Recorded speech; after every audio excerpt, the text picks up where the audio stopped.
Hey, it's Joe Lyons from the-automator. And as I mentioned the other day, I'm working through all the scripts, a lot of my scripts that I had shared before from my main script. And this, I'm adapting them now that I've gone through the Intro to GUIs course that we created, and I'm learning GUIs.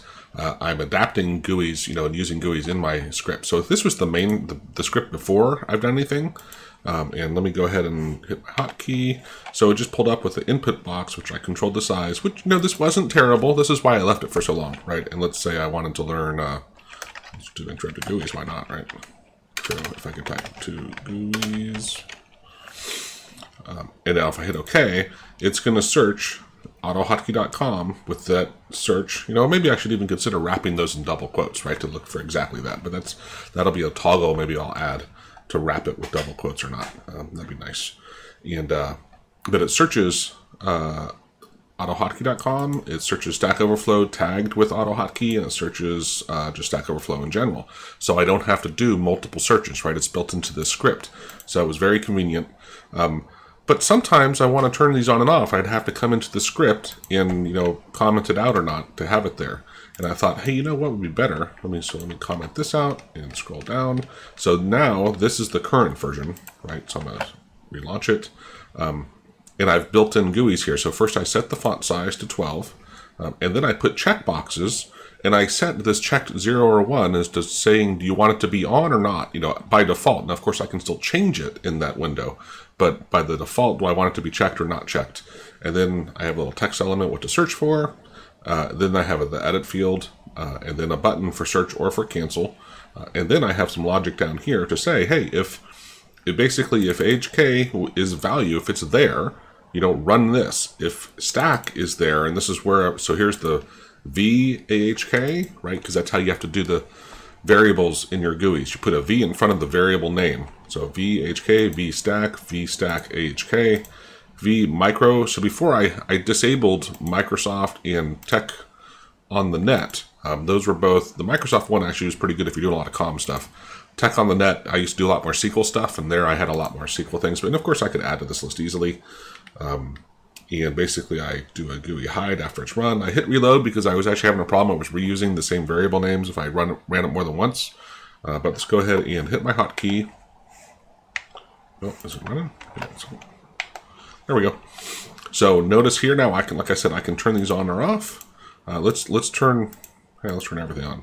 What in the world? All right, so search for Intro to GUIs and search, and it's going to launch that in every one of those things for me. But if I relaunch it, and let's just use AutoHotkey.com, Intro to GUIs, and hit search, it will just do the one, right? And so now it's very flexible. What, the next level, if I really cared about this, I would save the preferences I had here into an ini file and then read those back in, and so that way it would stick, right?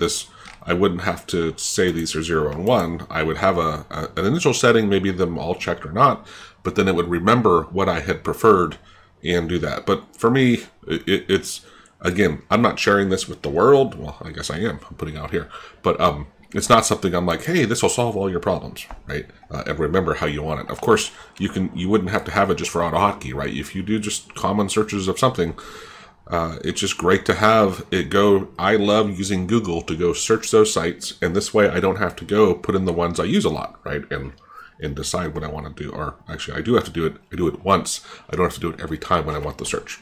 So again, and by the way, up here, this is the, I'll put the code in the description, but this will give you a discount to the Intro to GUIs course. Like I said, I created them years ago and kind of played with them a little, but I never got the hang of them. And so I worked through the course, and now I'm still, what's great about, I love this is, as I was working on this script, I was like, I remember something with there being a checked option. I couldn't, and I just went back and looked at the video. I'm like, oh yeah, you add a 0 or a 1, right? So it's great having, these very specific lectures, and that's the great thing about having them in like a Udemy course or whatever, where they're 2 to 3 minute lectures. You don't have to go search watch a 3-hour video, right, to find this one little spot. So they're purposely set up that way. So, and I'll share this script. I think it's pretty awesome, but of course you could easily adapt it to your needs. Cheers. Okay, so I'm back. I liked the idea of adding that wrapping the double quotes around the search term. And then I thought, you know what, I'm going to build a little group box as well. So let me run my script now and show you. Why aren't we running? There we go. And so I added this group box, this search, so it's surrounding these things. Now that's grouped those together for me. And then I added this down here, and then I also changed the font here to blue and shrunk the size a bit, just to help distinguish it. I have the default on, and this way if I was to type like, well, intro to GUIs in search, it wraps. So notice the intro, oh, and to GUIs. Oh, that's interesting. Did you mean intro to GIS? No, I did not. Let's see if it found it here. Yeah, here's our post on it. But so if you're not familiar with HTML, I'm sorry, HTTP protocol, this %20, it needs to be that's why I URL encoded. I just manually did it back in the code here. If you look right here, I added the %22 because if you look up double quotes, they need to be encoded to go through the HTTP protocol. So instead of having the browser or anything do that, I just wrapped it this way. It was just simpler.